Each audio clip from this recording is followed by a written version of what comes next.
Marcus Williams rubbed his tired eyes and glanced at the security monitors for what felt like the 100th time that night. The fluorescent lights of the medical facility's security office casting harsh shadows across his weathered face. The emergency broadcast had started around 3 in the morning, crackling through his radio with increasingly frantic reports of widespread civil unrest and calls for citizens to remain indoors. But then something strange happened around dawn, complete silence, as if the entire city had simply stopped breathing. He tried calling his supervisor, then his wife, then anyone, but every number went straight to automated messages or dead air, leaving him alone with nothing but the steady hum of the building's ventilation system, and a growing sense of dread that something was terribly wrong. When the first rays of sunlight filtered through the lobby windows, Marcus made the decision to step outside and see what was happening in the world beyond these sterile walls, but what he found made his blood run cold. The usually bustling downtown street was completely abandoned, with cars scattered haphazardly across the asphalt, some with their doors hanging open as if their occupants had fled in sudden panic, while papers and debris danced in the morning breeze like ghostly remnants of normal life. The silence was oppressive, broken only by the distant sound of car alarms and something else he couldn't quite identify, a low, rhythmic moaning that seemed to drift from multiple directions at once. Marcus had worked security for 15 years and thought he'd seen everything, but nothing had prepared him for the sight of Mrs. Patterson from the flower shop across the street, shuffling toward him with jerky, unnatural movements, her usually pristine apron now stained dark with something that definitely wasn't soil. Her face, once kind and welcoming, was now pale and slack, with milky white eyes that seemed to look right through him, and when she opened her mouth to make that awful moaning sound, he could see that her teeth were stained red. Every instinct screamed at him to run, but his feet remained rooted to the spot as more figures emerged from doorways and alleys, all moving with that same disturbing gait, all making those horrible sounds that raised every hair on his neck. It wasn't until one of them, a man in a torn business suit who might have been heading to work just hours earlier, lunged toward him with surprising speed that Marcus snapped out of his paralysis and scrambled backward through the medical facility's entrance, slamming the heavy glass doors and fumbling with the electronic lock system that suddenly seemed like the most important piece of technology in the world. His hands shook as he activated the building's emergency lockdown protocols, watching through the reinforced glass as more of those things gathered outside, pressing their faces against the windows with an intensity that suggested they knew he was inside and very much wanted to join him. The rational part of his mind tried to process what he was seeing, people who looked sick, maybe some kind of chemical leak or terrorist attack that had affected their behavior, but deep down, in a place that remembered childhood nightmares and late-night horror movies, he knew exactly what these things were, even if accepting that reality meant accepting that the world as he knew it had ended sometime between his last coffee break and sunrise. Marcus backed away from the windows and reached for his radio, cycling through emergency frequencies and finding nothing but static or worse, broken transmissions that cut off mid-sentence with sounds he didn't want to think about too carefully. The medical facility suddenly felt both like a fortress and a trap, its multiple floors and maze-like corridors offering places to hide but also countless ways for those things to corner him if they found a way inside. He thought about the staff who would normally be arriving for the morning shift, doctors, nurses, technicians who had no idea what waited for them in the parking lot, and realized he might be the only thing standing between them and whatever had happened to Mrs. Patterson and the others. The emergency supplies were on the 3rd floor, the communication equipment was in the basement, and somewhere in this building there had to be answers, or at least better ways to defend himself than the small can of pepper spray clipped to his belt. As the moaning outside grew louder and more urgent, Marcus Williams made a decision that would change everything. Instead of hiding until help arrived, he would figure out how to survive in a world where help might never come, starting with a thorough search of every room, every closet, and every potential weapon this medical facility might contain, because whatever had happened to his city, whatever had turned his neighbors into something out of his worst nightmares, he was going to be ready for it. Chat Control Sonnet 4. Marcus moved through the medical facility's corridors with practiced stealth, his security training finally proving useful in ways he'd never imagined, when a soft sob echoing from the 3rd-floor nurse's station made him freeze in his tracks and question whether he was about to encounter another survivor or something far worse. He gripped the heavy flashlight he'd found in the emergency supply closet, its weight reassuring in his sweaty palm as he crept toward the sound, every creak of the building making his heart pound against his ribs like a caged bird desperate for escape. The sobbing stopped abruptly when his footsteps became audible, replaced by a tense silence that stretched between them like a loaded spring, until a woman's voice called out shakily, "Please don't hurt me," I'm not one of them, I swear I'm not one of them. Marcus felt relief wash over him like cool water as he rounded the corner to find Rebecca Thompson, a nurse he recognized from his nightly rounds, huddled behind an overturned medical cart with a surgical scalpel clutched in her trembling hands and tears streaming down her dirt-smudged cheeks. She looked like she'd been through hell, her usually pristine scrubs torn and stained, but her eyes held the sharp intelligence he remembered from their brief conversations during shift changes, and when she saw his familiar face, her shoulders sagged with exhaustion and gratitude. "Marcus, thank God," she whispered, lowering the scalpel but not quite letting go of it. "I've been hiding here since yesterday evening when those things broke into the emergency room and they got Dr. Harrison and most of the night staff." Her voice broke on the last words, but she quickly composed herself with the professional strength that had made her one of the most respected nurses in the facility, explaining how she'd managed to barricade herself in the medication storage room before making her way to this floor when the sounds outside had died down. Marcus helped her to her feet, noting how she automatically began checking the medical supplies scattered around them, her training taking over even in the midst of apocalyptic chaos, and he realized that having someone with her medical knowledge could mean the difference between life and death in the days ahead.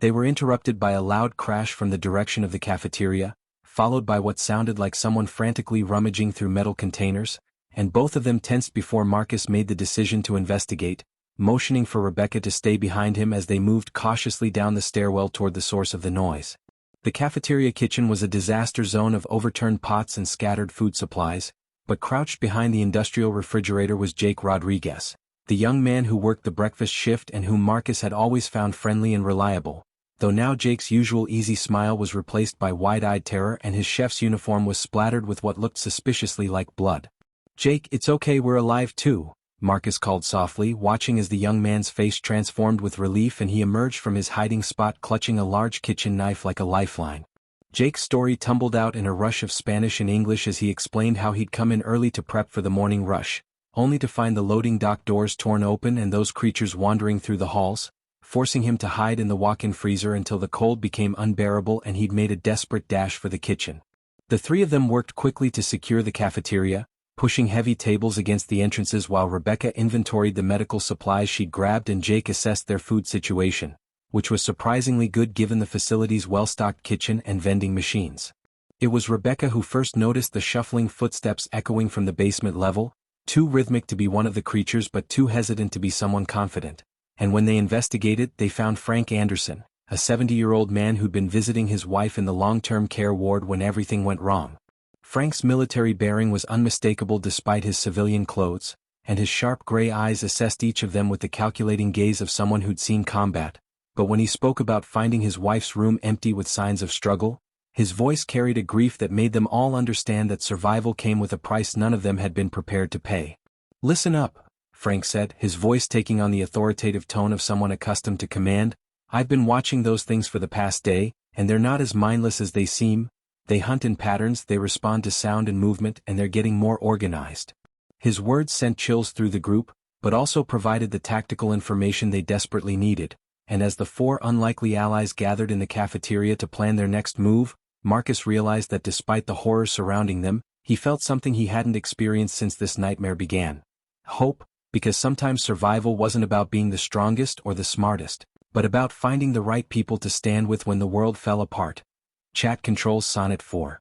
The group's temporary sense of security shattered when Frank's careful observations from the upper floor windows revealed dozens of those creatures gathering in the parking lot below, their movements becoming increasingly coordinated as they pressed against the building's exterior walls with a persistence that suggested they knew exactly where the survivors were hiding. "We've got maybe 12 hours before they figure out how to get inside," Frank announced grimly, his weathered hands gripping the windowsill as he watched more zombies emerge from the surrounding streets like moths drawn to a flame. "And when they do, these glass doors and electronic locks won't mean a damn thing." The weight of his words settled over the cafeteria like a heavy blanket, and Marcus felt his stomach drop as he realized their safe haven was rapidly becoming a trap. But before panic could take hold, a new voice spoke up from the loading dock entrance, causing all four of them to spin around with weapons raised. "Don't shoot, please," called out a young woman with short auburn hair and paint-stained coveralls, her hands raised in surrender but her green eyes sharp with intelligence. "I'm Amy Foster, engineering student from the technical college down the street, and I think I know a way out of here." Amy's sudden appearance should have been impossible given the zombies surrounding the building, but her explanation revealed an impressive understanding of the city's infrastructure that even Frank seemed to respect. She'd been working late in the college's basement lab when the chaos began and had spent the past 2 days navigating through maintenance tunnels and storm drains, mapping safe routes through the underground network that connected most of the downtown buildings. Her knowledge was exactly what they needed, but trust didn't come easily in a world where a single mistake could mean death, so Rebecca carefully questioned her about medical symptoms while Marcus verified details about the building's layout that only someone with legitimate access would know. Amy passed their tests with flying colors and quickly proved her worth by producing hand-drawn maps of the tunnel system, detailed schematics that showed connecting points, potential hazards, and most importantly, multiple exit routes that could take them far from the increasingly dangerous downtown area. The main storm drain runs directly under this building, she explained, pointing to a section of her map with a pencil worn down to a stub, and there's a maintenance access point in the basement that connects to the network. From there, we can reach the warehouse district on the other side of town, where the zombie concentration seems much lighter.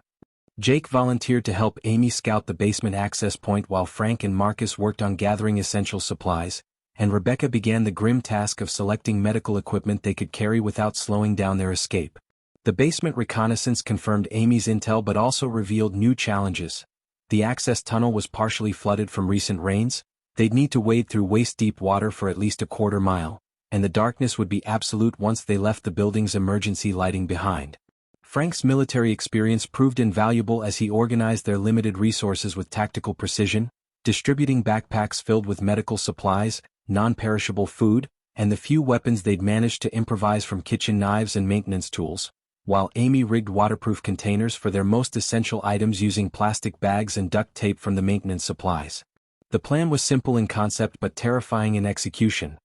They'd move through the tunnels during the darkest part of the night when zombie activity seemed to decrease, using Amy's mapped route to reach the warehouse district where they could regroup and search for other survivors or a more permanent safe location. Marcus found himself designated as the group's unofficial leader, a responsibility he'd never wanted but couldn't avoid, and as he looked at the faces around him, Rebecca's determined professionalism, Jake's nervous energy, Frank's grim resolve, and Amy's quiet confidence,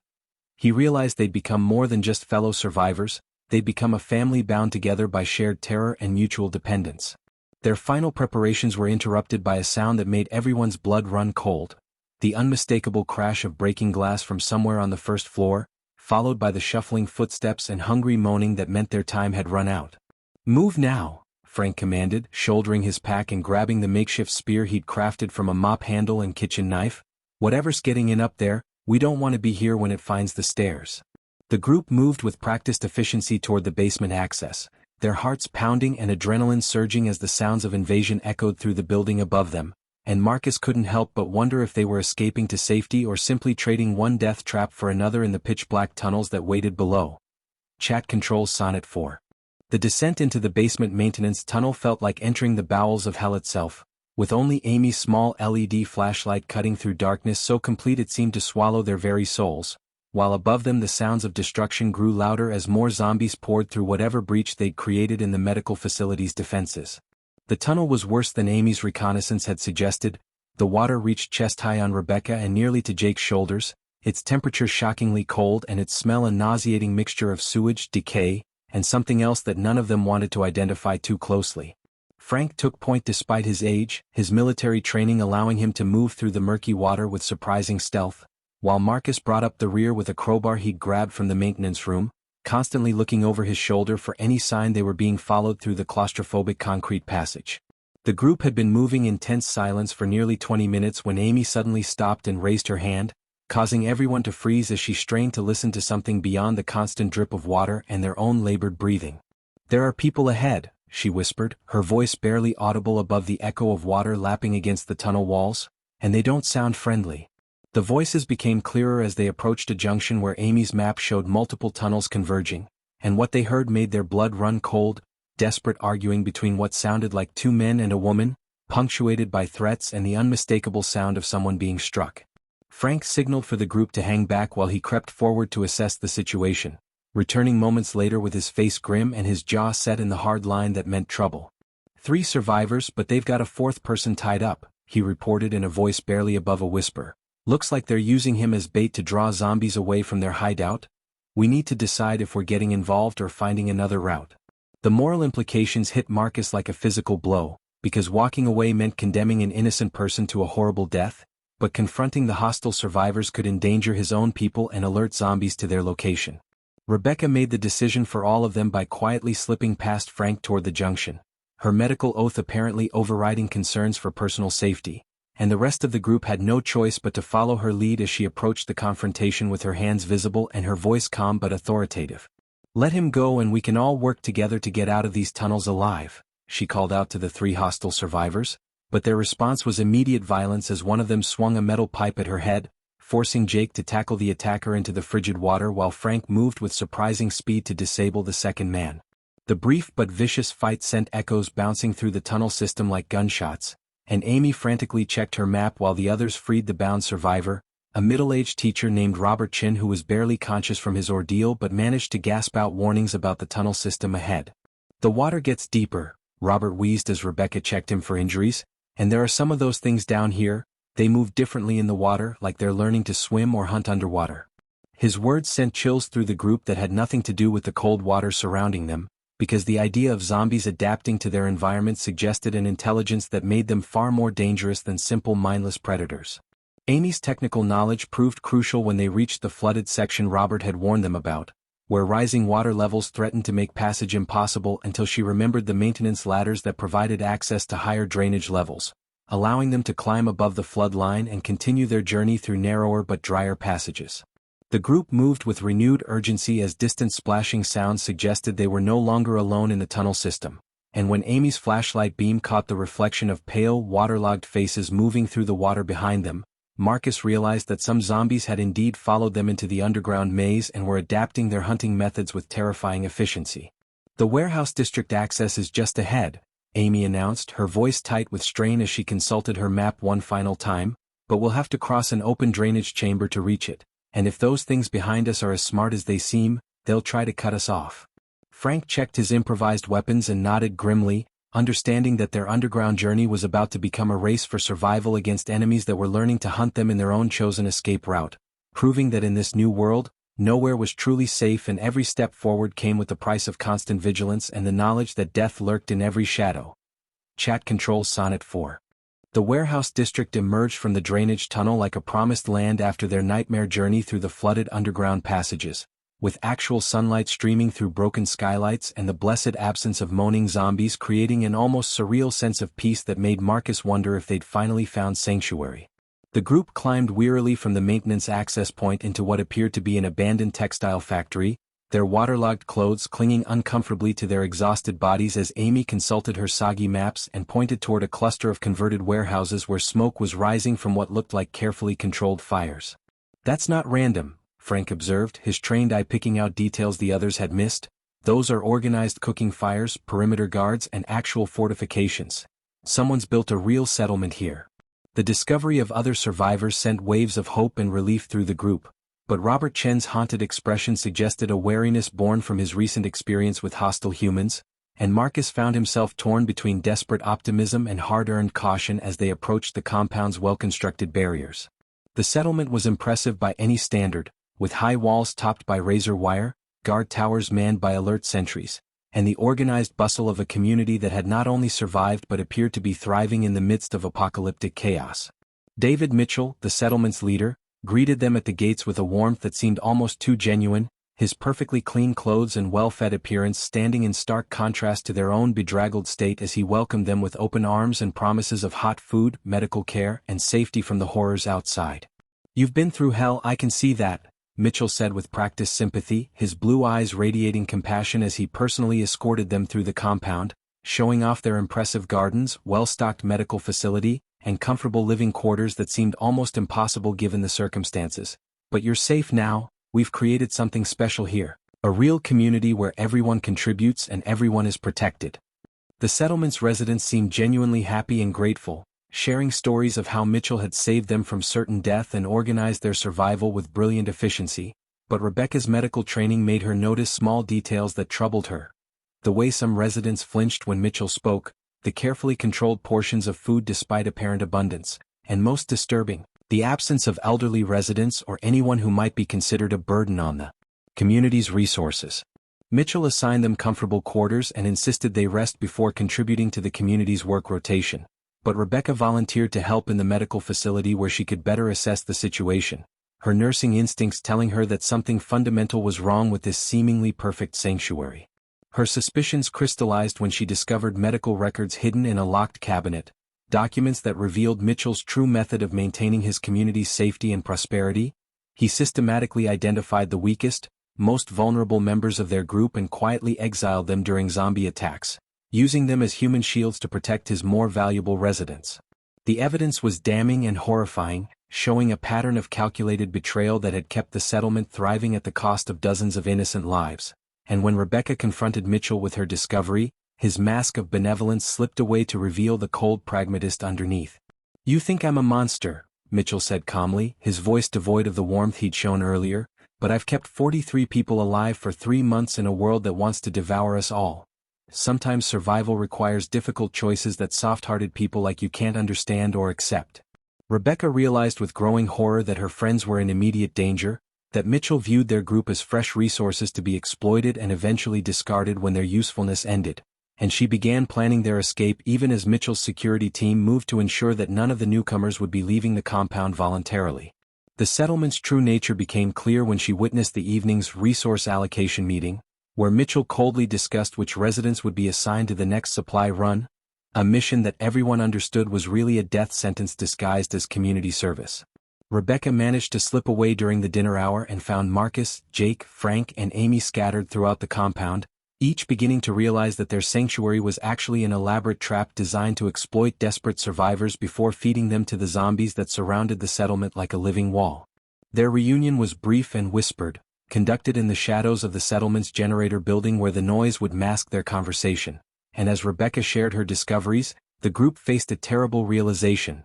They traded the honest dangers of the outside world for the calculated betrayal of people who saw them as nothing more than expendable resources in their twisted game of survival. Chat Controls Sonnet 4.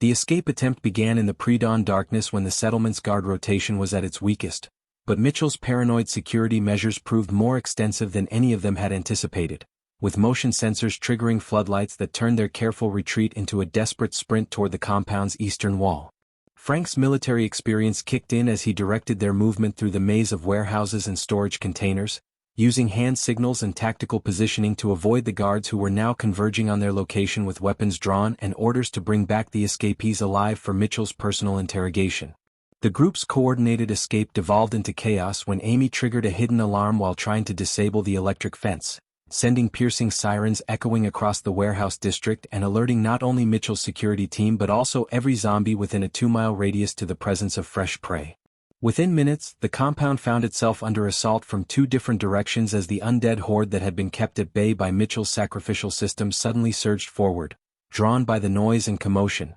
while the escaping survivors fought desperately to reach safety before becoming trapped between human predators and zombie monsters. Mitchell himself appeared at the compound's main gate with a small army of his most loyal followers, his face twisted with rage as he screamed orders to capture the escapees while simultaneously trying to coordinate a defense against the zombie swarm that was now scaling his carefully constructed walls. The 3-way battle that erupted in the narrow spaces between warehouses was unlike anything Marcus had ever imagined, with gunfire echoing off concrete walls as Mitchell's people tried to maintain control, zombies pouring through breached defenses with renewed hunger, and his own group fighting for their lives with improvised weapons and desperate courage. Jake surprised everyone, including himself, by taking charge during the most chaotic moments of the fight, his natural athleticism and quick thinking allowing him to coordinate the group's movement through the industrial maze while Frank provided tactical guidance and Rebecca tended to Robert Chin, who had been injured during their frantic climb over the compound's outer fence. The young man's leadership instincts emerged under pressure as he spotted escape routes that others missed, organized defensive positions when they were cornered, and made split-second decisions that kept them one step ahead of both human and zombie pursuers who seemed equally determined to prevent their escape. Amy's technical knowledge proved crucial when she managed to hotwire an abandoned delivery truck in the warehouse district's loading bay, but their brief moment of triumph turned to horror when Mitchell's security chief cornered them with a rifle just as they thought they'd reached safety. Frank made the decision that saved them all but cost him dearly, using his body as a shield to protect the others while tackling the gunman, his sacrifice giving them the precious seconds needed to escape in the truck while he fought a losing battle against overwhelming odds. The sound of Frank's final stand echoed behind them as Amy gunned the engine and drove through a gap in the warehouse district's perimeter fence, leaving behind the man who had become their tactical leader and moral compass in a world gone mad, his loss hitting them like a physical blow that left everyone in the truck struggling with grief and survivor's guilt. Mitchell's remaining forces gave chase in armored vehicles, but the zombie horde had grown too large to ignore, forcing him to choose between pursuing the escapees and saving his settlement from complete overrun,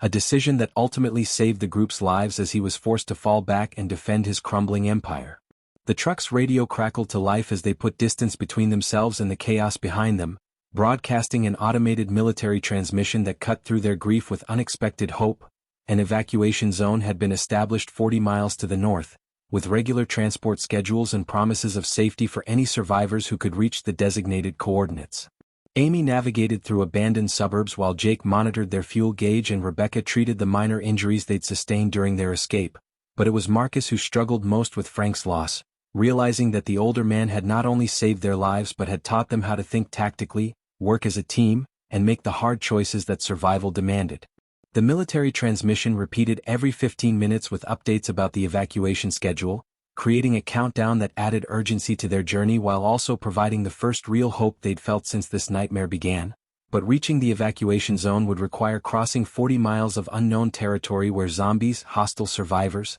and countless other dangers waited to test everything Frank had taught them about courage, teamwork, and the price of staying human in an inhuman world. As the warehouse district disappeared in their rearview mirror, consumed by smoke and overrun by the undead, Marcus made a silent promise to Frank's memory that they would reach safety not just for themselves, but to honor the sacrifice of the man who had shown them that true leadership meant protecting others even when it cost you everything. Chat Controls Sonnet 4. The military transmission's final evacuation deadline echoed through the truck's cabin like a death sentence. They had less than 6 hours to cover the remaining 23 miles to the designated safe zone, but the highway ahead was completely blocked by a massive pileup of abandoned vehicles that stretched as far as the eye could see, forcing Amy to navigate through residential neighborhoods where every house might contain zombies and every turn could lead to a dead end. The fuel gauge had dropped to less than a quarter tank, and Robert Chen's condition was deteriorating despite Rebecca's constant medical attention, his earlier injuries compounded by exhaustion and the stress of their desperate flight from Mitchell's compound, creating a ticking clock that threatened to claim another member of their dwindling group. Jake had stepped fully into the leadership role that Frank's sacrifice had thrust upon him, making tactical decisions with a confidence that surprised everyone including himself, but the weight of responsibility was evident in his eyes as he studied Amy's hastily drawn maps and tried to calculate routes that would get them to safety before the military abandoned their evacuation efforts. The first sign that they weren't alone came when sniper fire shattered the truck's rear window, forcing Amy to swerve wildly through a residential street while Marcus returned fire with Frank's rifle,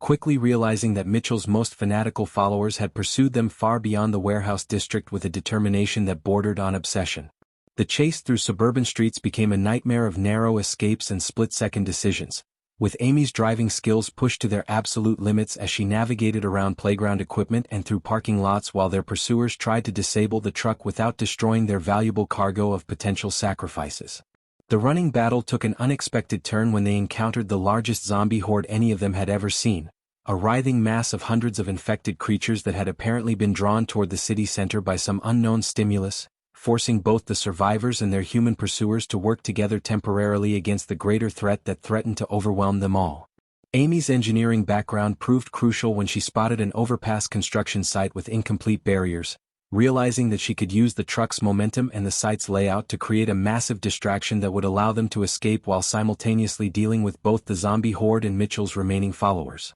The plan required perfect timing and nerves of steel, with Rebecca preparing explosive devices from the medical supplies while Jake coordinated their escape route and Marcus provided covering fire, but Amy's calculations had to account for variables that could kill them all if she miscalculated by even a few seconds. The massive explosion that resulted from driving the truck through a partially constructed concrete barrier and into a fuel depot created a fireball that could be seen for miles, eliminating both the zombie horde and most of Mitchell's pursuit team while providing the survivors with enough chaos and distraction to disappear into the maze of industrial buildings that surrounded the construction site. They continued on foot with only essential supplies, following railroad tracks that Amy remembered from her infrastructure studies, but the explosion had attracted every zombie within a 10-mile radius, forcing them to move with extreme caution through a landscape that was rapidly filling with shambling figures drawn by the noise and fire. Robert Chen's condition reached a critical point just as they spotted the military evacuation zone in the distance, his fever spiking dangerously high while Rebecca made the agonizing decision to leave behind most of their remaining medical supplies to lighten their load for the final sprint to safety.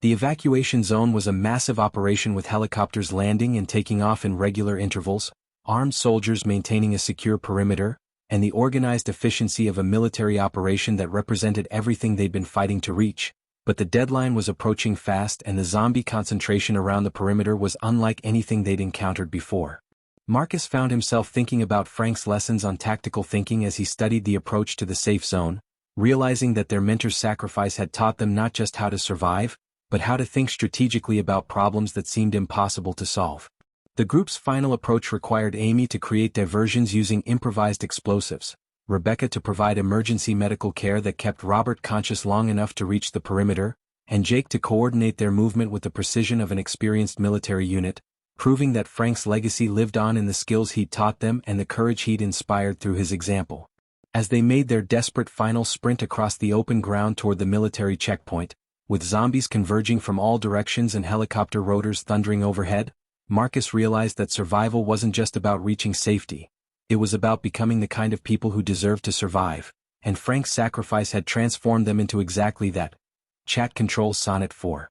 The military checkpoint's floodlights blazed like beacons of hope as Marcus, Rebecca, Jake, Amy, and Robert stumbled across the final 100 yards of open ground with zombies snapping at their heels, but the soldiers' disciplined volleys of gunfire cut down their pursuers with mechanical precision, creating a wall of safety that felt almost surreal after days of constant terror and desperate survival. The decontamination process was thorough but humane, with medical personnel immediately taking charge of Robert's care while the others submitted to health screenings and debriefings that confirmed what they'd all suspected. The zombie outbreak was far more widespread than any of them had imagined, affecting major cities across multiple continents in what appeared to be a coordinated biological event that defied natural explanation. Colonel Sarah Martinez, the evacuation zone's commanding officer, listened to their story with the grim attention of someone who'd heard similar tales from other survivors, but her interest sharpened noticeably when they described the intelligent behavior they'd observed in the zombies, particularly their ability to adapt hunting strategies and coordinate attacks in ways that suggested the infection was evolving beyond simple reanimation. The temporary refugee camp was a small city unto itself, housing thousands of survivors from across the region, and as the group was assigned to their quarters, they encountered other people who'd escaped from similar situations, families torn apart by the outbreak, individuals who'd lost everything, and fellow survivors who'd learned the same hard lessons about trust, sacrifice, and the price of staying human in an inhuman world. Rebecca immediately volunteered her nursing skills at the camp's medical facility, where she found purpose in treating other survivors while processing her own trauma through the familiar routine of caring for those in need, her professional competence earning respect from the military medical staff who were overwhelmed by the constant influx of injured and traumatized refugees. Jake's natural leadership abilities caught the attention of the camp's organizational staff, who recruited him to help coordinate supply distribution and newcomer orientation, roles that allowed him to use the tactical thinking Frank had taught him while building the confidence that would serve him well in whatever future awaited beyond the camp's protective barriers. Amy's engineering knowledge proved invaluable to the military's intelligence-gathering efforts, as her detailed maps of the city's infrastructure and first-hand observations of zombie behavior patterns provided crucial data for understanding how the outbreak was spreading and what might be done to contain or reverse it. Marcus found himself struggling with survivor's guilt and the weight of decisions made under impossible circumstances, but his conversations with other group leaders revealed that every survivor carried similar burdens, and that healing would come not from forgetting their experiences but from using them to help others navigate similar challenges. The camp's structure provided safety and resources, but also revealed the complexities of rebuilding civilization in the aftermath of global catastrophe, political tensions between different survivor groups, debates about resource allocation, and fundamental questions about what kind of society they wanted to create from the ashes of the old world. During their third week in the camp, intelligence reports began filtering in about research facilities working on treatments for the zombie infection, government safe zones being established in secure locations, and coordinated efforts to reclaim major cities through strategic military operations that suggested humanity's fight for survival was far from over. The group's bond, forged in the crucible of shared terror and loss, remained strong despite the relative safety of their new environment,